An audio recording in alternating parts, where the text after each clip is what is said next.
আমাদের একটা মিস্টেক যেখানে হয়, আমরা রোজা রাখি কিন্তু দিনের বেলা ফজর, জোহর, আসর, মাগরিব নামাজ পড়তে চাই না। যদি প্রশ্ন করা হয় হুজুর আমি যদি রোজা রাখি নামাজ না পড়ি তাহলে রোজা কি আদায় হবে? কারণ নামাজ হচ্ছে ফরজ এবং রোজা হচ্ছে ফরজ। মনে রাখবেন, আপনি যদি নামাজ ছাড়া রোজা আদায় করেন, নামাজ এক ওয়াক্ত পড়লেন না, আপনার রোজা আদায় হবে। আদায় মানে আল্লাহর নির্দেশ মানা হবে, কিন্তু কবুল হওয়ার জন্য দরজা হয়তো আল্লাহ অফ করে দিবে।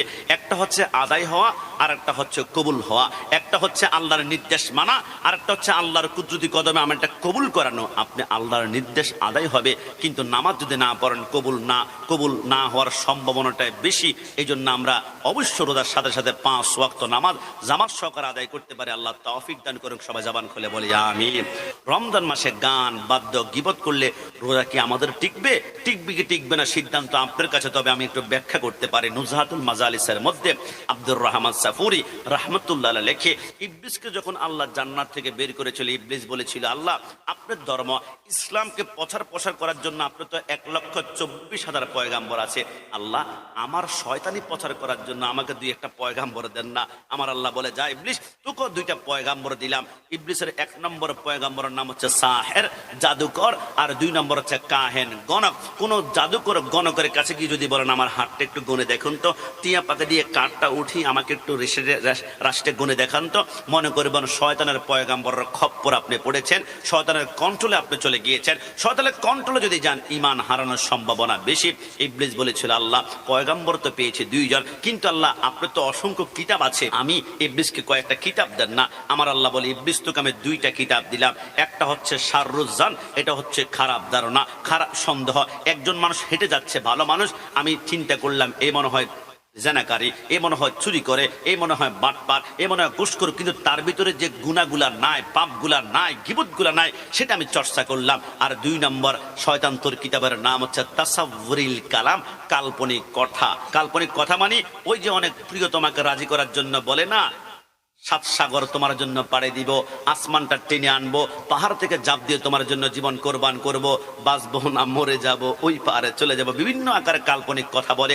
এটা হচ্ছে শয়তানের কালাম। এবার ইবলিস বলল আল্লাহ তাহলে আমার মুয়াজ্জিন কোথায়? আপনি তো মুয়াজ্জিন আছে, আল্লাহু আকবার বললে আপনার মসজিদের দিকে মানুষ দৌড়ায়, তো আমার মুয়াজ্জিন দেন না, যাতে করে আমার আওয়াজ শুনলে, মুয়াজ্জিনের আওয়াজ শুনলে মানুষ দৌড়াবে। আমার আল্লাহ বলে তোমার মুয়াজ্জিনের নাম হচ্ছে মাজিব, অর্থাৎ বাদ্য যন্ত্রের গানের আওয়াজ, হিন্দি গানের আওয়াজ, ডুমডুম করে বিভিন্ন ক্যাসেটের আওয়াজ ডেকসেটে বাজবে। আর যারা কনসার্ট, সেই গান, সেই প্যাকেজ অনুষ্ঠানে ওই আওয়াজ শুনে দৌড়াতে শুরু করবে, এরা শয়তানের মুয়াজ্জিনের আওয়াজের ডাকা সাড়া দিয়ে তারা সেইখানে গিয়েছে, আর শয়তান তাদেরকে ক্যাপচার করে নিয়েছে। ইবলিস বলেছিল আল্লাহ তাহলে আমার মুয়াজ্জিন পেয়ে গিয়েছে যারা গান গায়, আল্লাহ আমার মসজিদ কোথায়? আমার আল্লাহ বলে তোমার মসজিদ হচ্ছে সুক, এটা হচ্ছে মার্কেট, এটা হচ্ছে বাজার। তবে সব বাজার নয়, যেই বাজারে পুরুষের চাইতে নারীদের আধিপত্য বেশি থাকবে। আপনি চট্টগ্রাম টেরি বাজারে জানতো, আপনি যদি বলেন পাঞ্জাবির কাপড় আছে, বলবে ভাই নাই, সরেন আপু আপনি আসেন, আপনি আপুকে বেশি বেশি টাকা হবে, কারণ নারীরা হচ্ছে নাকাস, এরা অপূর্ণাঙ্গ। আপনি থেকে 10 টাকা লাভ করতে বলে নারীদের থেকে 30 টাকা লাভ করা ওদের জন্য সহজ। নারীদেরকে ধোকা দেওয়াটা ওদের জন্য কন্ট্রোলে খুব সহজভাবে হয়ে যায়। এই জন্য যেই মার্কেটে পুরুষের চাইতে নারীদের আওয়াজ বেশি থাকবে, কণ্ঠের আওয়াজ বেশি ধ্বনিত হবে, এটা হচ্ছে শয়তানের মসজিদ। শয়তান বলেছিল আল্লাহ এবার আমার খাবার কি? আমার খাবারের ব্যবস্থা করুন। আমার আল্লাহ বলে ইবলিস তোমার খাবার হচ্ছে যেই খাবারের প্রথমে বিসমিল্লাহ রহমানির রহিম বলা হবে না, ওই প্লেটের খাবার তোমার খাওয়া, আবার যে খাচ্ছে ওরও খাওয়া, তুমি এক পাশ দিয়ে খাবে, ওই এক পাশ দিয়ে খাবে। আর বিসমিল্লাহ বলার সাথে সাথে 19 কিলোমিটার দূরত্বে শয়তান তার থেকে সরে যায়। একটু জবান খুলে বলে সুবহানাল্লাহ। শয়তান বলে আল্লাহ খাবারও তো পেয়েছি, কিন্তু আল্লাহ আমার পানীয় কোথায়? আমি কি পান করব? আমার আল্লাহ বলে তোমার পানীয় নাম হচ্ছে শরাব, এটা হচ্ছে মদ। মদ খেলে মানুষের মাথার মস্তিষ্ক বিকৃত হয়ে যায়। কুকুর রাস্তার পাশে দাঁড়িয়ে প্রস্রাব করতে পারে, কিন্তু আমি কাশ্মীর রাস্তার পাশে দাঁড়িয়ে প্রস্রাব করতে পারবো না, কারণ আল্লাহ আমাকে বিবেক দিয়েছে। আপনি যখন মদ খাবেন তখন বিবেক নষ্ট হয়ে যাবে। আপনার স্ত্রীকে আপনি থাপ্পড় মারেন, বাচ্চাকে লাথি মারেন, মাকে ঘুষি মারেন, কেন কেন কেন? কারণ হচ্ছে আপনি মদ পান করার সাথে সাথে আপনার বিবেক নষ্ট হয়ে গিয়েছে, তখন আপনার মানুষ থাকেন না। তখন বাঘ, হাতি, ভাল্লুকের মতো আপনি হিংস্র একটা জানোয়ার হয়ে যান। এবার ইবলিস বলল, আল্লাহ সব পেয়েছি, সর্বশেষ আমার একটা ফাঁদ দেন, যেই ফাঁদের মধ্যে পা দিলে চোরাবালির মতো তার জীবনটা নিঃশ্বাস হয়ে যাবে, তার আমল বরবাদ হয়ে যাবে, তার জিন্দেগি তছনছ হয়ে যাবে। আমার আল্লাহ বলে, যা শয়তান, তোকে ফাঁদ দিলাম, এটা হচ্ছে নিসা, এটা হচ্ছে নারী, এটা হচ্ছে ইমরা, এটা হচ্ছে মহিলা। কোন বেগানা নারীর দিকে যখন রূপের জলকানের মধ্যে পড়ে তুমি বলবা, ইস, তার সাথে আমি প্রেম লীলায় মত্ত হতে চাই, পরকীয়া মত্ত হতে চাই, ওই নারীর প্রেমে যখন বেগানা নারীর দিকে আকৃষ্ট হয়ে তার পিছনে পিছনে ঘুরবা, তোমার জীবন, তোমার আখিরাত, তোমার জিন্দেগি বরবাদ হয়ে যাবে, দুনিয়ার সম্পদে তোমার বিলীন হয়ে যাবে। তাই শয়তানের ফাঁদ থেকে আল্লাহ আমাদেরকে হেফাজত করুক। একটু জবান খুলে বলি আমিন। সবাই জবান খুলে বলি আমিন।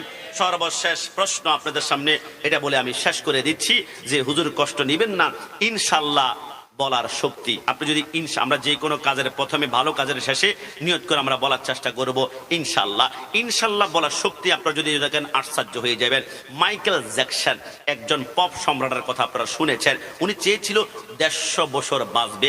150 বছর বাঁচার জন্য 12 জন ডাক্তার তিনি ক্রয় করলেন। 12 জন ডাক্তারকে বললেন, ফজর টাইমে ঘুম থেকে উঠলে পুরো বডি চেক আপ করবা, দুপুরবেলা চেক আপ করবা, রাত্রে ঘুমাতে গেলে আবার পুরো বডি একদম পুঙ্খানো পুঙ্খানো আমার চেক আপ করবা। এবার রাতের বেলা ঘুমাতে গেলে চিন্তা করলেন, রাত 2টা বাজে যদি হঠাৎ করে আমার নিঃশ্বাস বন্ধ হয়ে যায়, অক্সিজেন স্টপ হয়ে যায়, এত রাতে হসপিটাল কোথায় পাবো?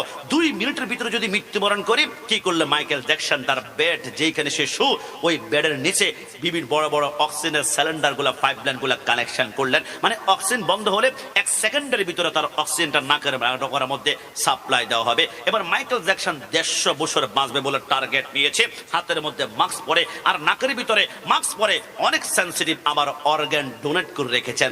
অর্গান ডোনেট মানে একজন মানুষকে বলেছে, ভাই এইদিকে আসো, আমার চোখ যদি নষ্ট হয় 1 মিনিটের ভিতরে তোমার চোখ দিবা, আমার পেট যদি নষ্ট হয় 1 মিনিটের ভিতরে পেটের নাড়ি বুড়ি দিবা, আমার কিডনি নষ্ট হলে তোমার কিডনি দিবা, বিনিময়ে মৃত্যুর আগ পর্যন্ত তোমার গোটা ফ্যামিলির দায়িত্ব আমি চালাবো। মানে তোমার অঙ্গ প্রত্যঙ্গ এখন তোমার নাই, এগুলা আমার হয়ে গিয়েছে। আমার কোন একটা পার্টস নষ্ট হলে তুমি দিবা, এমন ভাবে অঙ্গগুলা পর্যন্ত, অর্গানগুলা পর্যন্ত কিনে রেখে দিয়েছে মাইকেল জ্যাকসন। 150 বছর তো দূরের কথা, 50 বছর বয়সে স্টেজের মধ্যে উঠে মাইক্রোফোনটা হাতে নিয়ে শুধু একটা সং, একটা গান টান দিয়েছিল, তার হাড়টা, তার হৃৎপিণ্ড ব্লক হয়ে মৃত্যুবরণ করে বুঝিয়ে দিল, তুমি যদি 150 বছর বাঁচবা, এই কথা বলার পরে ইনশা আল্লাহ বলতা, হয়তো আল্লাহ তোমাকে 150 বছর বাঁচাতেই পারতো। কারণ বাংলাদেশে একজন আল্লাহর ওলি আছেন, গাজী আকবর আলী রেজবি রহমতুল্লাহ আলাইহি, যিনি 151-52 বছর পর্যন্ত জীবিত ছিলেন। একটু জবান খুলে বলে সুবহানাল্লাহ। এই জন্য ইনশাআল্লাহ আমরা ভালো কাজের শেষ নিয়ত যখন করব, ইনশাআল্লাহ বলবো, সুলাইমান পয়গাম্বর বলেছিল, আমি 100 বিবাহ করব, 100 স্ত্রীর সাথে মিলন করব, 100 স্ত্রীর ঘরে 100টা বাচ্চা হবে, 100টা সন্তান আল্লাহর পথে জিহাদ করে আর কোরবানি হয়ে যাবে। 100 বিবাহ করলেন, মিলন করলেন, কিন্তু বাচ্চা হলো মাত্র একটা, তাও 2 হাত নাই, 2 চোখ নাই, 2 পা নাই, 2 কান নাই, নাকের ডগা একদম ছোট করে আছে। সুলাইমান পয়গম্বর কান্না করলো, আল্লাহ আমার ভুল কি ছিল, মিস্টেক কে ছিল? আমার আল্লাহ বলে, সুলাইমান সব ঠিক ছিল, কিন্তু নিয়ত করার শেষে তুমি ইনশা আল্লাহ বলতে ভুলে গিয়েছ। যদি ইনশা আল্লাহ বলতা, দায়িত্বটা ইনশা আল্লাহ, যদি আল্লাহ চান দায়িত্বটা আমি আল্লাহর উপর আসতো, আমি আল্লাহ 100 সন্তানই তোমাকে দান করতাম। একটু জবান খুলে বলে সুবহানাল্লাহ। আবার অনেকে প্রশ্ন করে, দোস্ত কেমন আছো? ইনশাআল্লাহ ভালো আছি। ইনশাআল্লাহ ভালো আছে বলা যাবে না, ইনশাআল্লাহ হচ্ছে ভবিষ্যতের ব্যাপার। আপনাকে ইনস্ট্যান্ট জিজ্ঞেস করা হয়েছে তুমি কেমন আছো, আপনি বলবেন আলহামদুলিল্লাহ ভালো আছি। মনে করেন আপনার ক্যান্সার, মনে করেন আলসার, মনে করেন কিডনি নষ্ট, তারপর আপনি বলবেন আলহামদুলিল্লাহ ভালো আছি, কারণ আপনি কিডনি নষ্ট হওয়ার পরও হাঁটতে পারছেন। অনেক বান্দা আছে চট্টগ্রাম ফারুকী হসপিটালে আইসিইউর মধ্যে পড়ে আছে, প্রত্যেক দিন 1,10,000 টাকা বিল দিতে হয়। বিল কেন দিয়েছ? শুধু একটা পাইপটা খুলে একটা মুস্কি হাসি দেখার জন্য। মুস্কি হাসি বের হয় না, তার শুধু নিঃশ্বাসটা বের হবে, এটার জন্য 1,10,000 টাকা দিয়ে তার আত্মীয়স্বজন দাঁড়িয়ে আছে।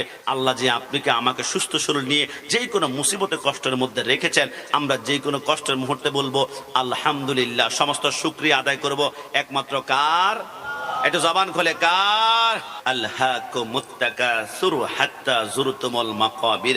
মানুষ দুনিয়ার লোভ লালসায় পড়ে আস্তে আস্তে কিন্তু কবরের দিকে আমরা এগিয়ে যাচ্ছি। ইস, আমি যদি একবার মেম্বার হতে পারতাম, মেম্বার হওয়ার পরে ইস যদি চেয়ারম্যান হতে পারতাম, চেয়ারম্যান হওয়ার পরে ইস এমপি হতে পারতাম, এমপি হওয়ার পরে ইস মন্ত্রী হতে পারতাম, মন্ত্রী হওয়ার পরে ইস যদি প্রধানমন্ত্রী হতে পারতাম। আমাদের আকাঙ্ক্ষা, আমাদের লোভ, আমাদের লালসার কোনো কমতি নেই। ইস যদি একটা মোটরসাইকেল কিনে যেত, পালসার অথবা R15 অথবা রয়্যাল এনফিল্ড, কতই না চমৎকার হতো।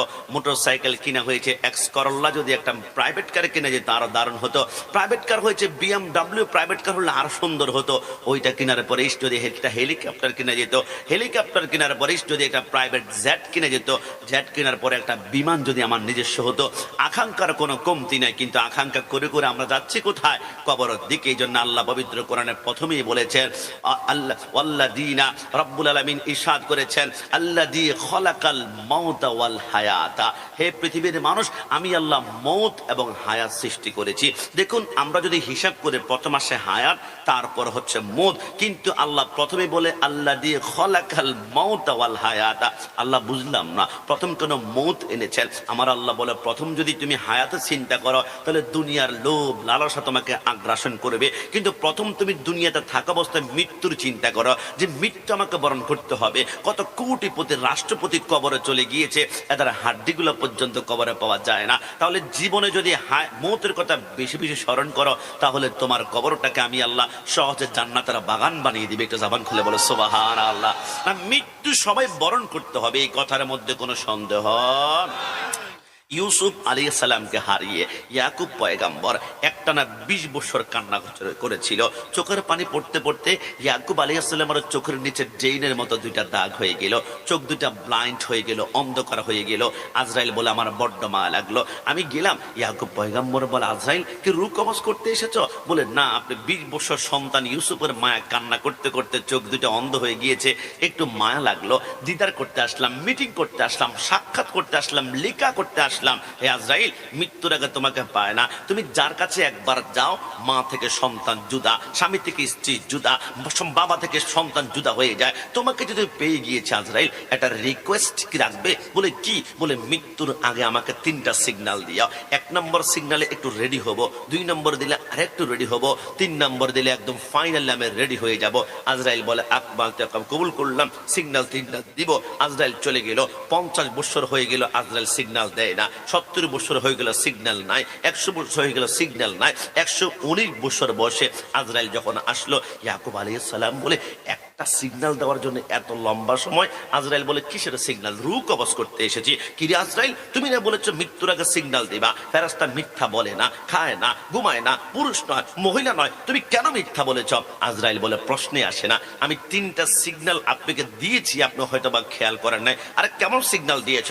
বলে, 1 নাম্বার সিগন্যাল, আপনার কি মনে পড়ে বয়স যখন 30 থেকে 40-এর মধ্যে ছিল, আপনার মাথার চুল দাড়িগুলা কুচকুচে কালো ছিল, কিন্তু বয়স যখন 50 থেকে 60-এ চলে গেল, মাথার চুল দাড়িগুলা পেকে সাদা হয়ে গেল। এটা হচ্ছে মৃত্যুর 1 নাম্বার সিগন্যাল। একটু জবান খুলে বলে সুবহানাল্লাহ। আর সত্যিই তো আমি মনে করেছিলাম তুমি আমাকে টোকা দিয়ে বলবা 1 নাম্বার। 2 নাম্বার সিগন্যাল কি? বলে, মনে পড়ে বয়স যখন 30 থেকে 40-এর মধ্যে ছিল, আপনার শরীরে কি পরিমাণ এনার্জি, শক্তি, হাডুডু, ক্রিকেট, ফুটবল কেউ আপনার সাথে পারে না। 50 কেজি চালের বস্তা একাই কাঁধের মধ্যে করে আপনি ঠক ঠক করে হাঁটেন, কিন্তু বয়স যখন 50 থেকে 60-এ চলে গেল, গিরার গোড়ায় গোড়ায় শক্তিগুলা কমে গেল, আগের মতো আর হাঁটতে পারে না। নাতি, যদি পারস চট্টগ্রাম শহরে গেলে আমার জন্য একটা ভালো মানের একটা লাঠি নিয়ে আনিস তো। আমি লাঠি বর দেওয়া ছাড়া এখন আর হাঁটতে পারি না, আমার শরীরটা দুর্বল হয়ে গেল। এই যে শক্তি কমে যাওয়া, এটা হচ্ছে মৃত্যুর 2 নম্বর সিগন্যাল। একটু জবান খুলে বলে সুবহানাল্লাহ। আর সত্যি 3 নম্বর সিগন্যাল কি? বলে, মনে পড়ে আপনার বয়স যখন 30 থেকে 40-50 ছিল, আপনার দেহটা শটান ছিল, সোজা ছিল। মুকাশাফাতুল কুলুবের মধ্যে হুজ্জাতুল ইসলাম ইমাম গাজ্জালী রাহমাতুল্লাহ আলাইহি লেখেন, আপনার সটান দেহের ভিতরে আঁকা বাঁকা ছিল না, কিন্তু বয়স যখন 50 থেকে 60-70 চলে গেল, মেরুদণ্ড আস্তে করে বাঁকা হয়ে গেল, শরীরটা গুজা হয়ে গেল, 80 গেল, শরীরটা আরেকটু গুজা হয়ে গেল। 100 বছর মুরব্বীর দিকে তাকিয়ে দেখবেন সোজা হয়ে দাঁড়াতে পারে না, শরীরটা একদম পুরো বাঁকা হয়ে গেল। এটা হচ্ছে মৃত্যুর 3 নাম্বার সিগন্যাল। তো আমি কি বাঁচবো না? বলে না। খপ করে রুটা টান দিল, সেকেন্ডের ভিতর রুটা কবজ করে বুঝিয়ে দিল মৃত্যুর কোনো সিগন্যাল নাই, আলামত নাই, ইশারা নাই। মুসা কালিমুল্লাহর সামনে আজরাইল আসলো, কি করবা? বলে মুসা আপনার রূহ কবজ করতে এসেছি। ফাল্লাতামা মুসা আজরাইল আলা আইনাইহি, এত জোরে আজরাইলকে থাপ্পড় মারলো, আজরাইল ডান চোখটা বের হয়ে গেল। আজরাইল বলে আল্লাহ কার কাছে পাঠিয়েছেন? মানুষ আমাকে টোকা দিতে পারে না, আমার চোখ বের করে ফেলেছে। আমার আল্লাহ বলে, কিরে মুসা, দুনিয়াতে থাকতে বুঝি এত ইচ্ছে তোমার? একটা কাজ করো, তোমার ডান পাশে একটা গরু দেখা যায়, দেখা তো যায়। আমার আল্লাহ বলে গরুর পিঠের মধ্যে ডান হাতটা রাখো তো। আমি যখন রাখলাম, আমার আল্লাহ বলে মুসা তোর ডান হাতের নিচে গরুর কয়টা পশম আছে একটু গণনা করো তো। আল্লাহ কেন? প্রত্যেকটা পশমের বিনিময়ে 1 বছরে 1 বছর করে হায়াত বাড়িয়ে দিলাম। আল্লাহ যদি 2 হাত দেয়, 2 হাতের নিচে গরুর যতটা পশম থাকবে প্রত্যেকটা পশমের বিনিময়ে 1 বছর করে হায়াত বাড়িয়ে দিলাম। আল্লাহ তারপর কি হবে? কুল্লু নাফসিন যায়িকাতুল মাউত। আজরাইলকে থাপ্পড় দিয়ে 1 চোখ বের করো আর 2 চোখ বের করো, মৃত্যু তোমাকে বরণ করতেই হবে। আল্লাহ এত লক্ষ বছর বাঁচার পরেও যদি মৃত্যুবরণ করতে হয় তো দুনিয়াতে থাকার ইচ্ছে আমার নাই। তুমি মহান আল্লাহর দিদারে আমাকে নিয়ে যাও। একটু জবান খুলে বলে সুবহানাল্লাহ। আমি কাশেমি এখন যদি মৃত্যুবরণ করি, সেকেন্ডের ভিতরে আমার মাথার সুন্নতের পাগড়ি খুলে ফেলা হবে। আমি মৃত্যুবরণ করলে আমার ডান পকেটে সুন্নতের মেসওয়াক টান দিয়ে খুলে ফেলা হবে। আমি মৃত্যুবরণ করলে ডান পকেটে সুন্নতের আতর আছে, খুলে ফেলা হবে। এক কথায় আমার মৃত্যুর 1 ঘন্টা আগেও যদি 100 সুন্নত আমার বডিতে থাকে, মৃত্যুর 1 ঘন্টা পরে সব সুন্নত গুলা টেনে টেনে আপনজনটা খুলে ফেলবে। পাঞ্জাবি, পায়জামা, টুপি, গেঞ্জি, ওয়াজ, আমার পাগড়ি সব খুলে ফেলবে। কিন্তু মৃত্যুর পরে সব খুলে ফেললো, এমন একটা সুন্নত আছে কোন বাপের বেটা খুলতে পারবে না। এই একটা সুন্নত নিয়ে কবরে যেতে পারবেন, এই একটা সুন্নত নিয়ে নবীর সামনে দাঁড়াতে পারবেন। নবী আপনাকে বড্ড বেশি ভালোবাসি, ও একটা সুন্নত আনতে পারলাম না, সব মানুষ টেনে রেখে দিয়েছে, কিন্তু নবী একটা সুন্নত নিয়ে হাজির হয়েছে। সেটা হচ্ছে সুন্নতের লেহিয়া, দাড়ি। একটু জবান খুলে বলে সুবহানাল্লাহ। কবরে গেলে প্রত্যেকের সামনে 2টা স্টেশন চলে আসবে। ইন্নামাল কবরু রাউযাতুম মির রিয়াজিল জান্নাহ আও হুফরাতুম মিন হুফারিন নার। 1 নম্বর হচ্ছে রওজা, রওজা মানে জান্নাত, আর 2 নম্বর হুফরা, হুফরা মানে জাহান্নাম। আমাদের ঘাটগুলোর আগুন যদি আঙ্গুলে লাগে, আঙ্গুল পড়বে, কনুই পড়বে, তারপর সিনা, তারপর বুক, তারপর কলিজা। কিন্তু জাহান্নামের আগুন নারুল্লাহিল মুকাদাতুল্লাতি তাতলিউ আলাল আফইদা, আঙ্গুলে লাগবে, আঙ্গুল আগে পড়বে না, প্রথম কলিজাটা ছাই ছাই আঙ্কার করে ফেলবে। কিছুক্ষণ পর বান্দা কান্না করবে, আল্লাহ জাহান্নামের উত্তাপ আগুন সহ্য করতে পারে না, গলা শুকিয়ে গিয়েছে, জিহ্বার দাঁতের মাড়ের সাথে আঠার মতো আটকে গিয়েছে। আল্লাহ পানি, আল্লাহ পানি। জাহান্নামে কোনো ঠান্ডা পানি পাওয়া যাবে না। কোরআনে লিখে ইল্লা হামিমা ওয়া গাসসাকা, সেইখানে গরম গরম পুষ দেওয়া হবে। খাওয়ার সাথে সাথে শরীরের মাংসগুলো ঝরঝর করে পড়ে যাবে। কিছুক্ষণ পর বান্দা বলবে, আল্লাহ এবার ক্ষুধা লেগেছে, খাবার দেও না। আমি কোন দুনিয়ার বানানো গল্প উপন্যাস বলছি না। 63 বছর জিন্দেগিতে একটা মিথ্যা কথা যিনি বলেননি তিনি হচ্ছেন মদিনাওয়ালা নবী। একটু জবান খুলে বলে সুবহানাল্লাহ। আমার নবী বলে, ক্ষুধা বলে চিৎকার করলে তোমাদের সামনে আপেলের মতো একটা ফল দেওয়া হবে। ফলটার নাম জাক্কুম ফল। দেখতে অনেক সুন্দর, অনেক কিউট, অনেক স্মার্ট, অনেক বিউটিফুল, কিন্তু মুখের ভিতরে ঢোকানোর সাথে সাথে ওইখান থেকে 27টা কাঁটা বের হবে। 2টা কাঁটা 2টা চোখকে টুকরা টুকরা করে ফেলবে। 2টা কাঁটা 2 কানের ছিদ্র, 2টা 2 নাকের ছিদ্র, আর বাকি 21টা কাঁটা মাথার উপরে দিয়ে গোটা মাথাটাকে ছিদ্র ঝাঁঝরা ঝাঁঝরা ঝাঁঝরা করে চোখ, মুখ, নাক, গা বেয়ে মগজগুলা পড়বে। বান্দা কান্না করবে, আল্লাহ একটাবার দুনিয়াতে পাঠাও, তোমার নির্দেশ পুঙ্খানো পুঙ্খানো জাররা জাররা করে আদায় করবে। আল্লাহ বলবে, না, আমি দুনিয়াতে বারবার হুঁশিয়ারি করেছিলাম, ইয়া আইয়ুহাল্লাযীনা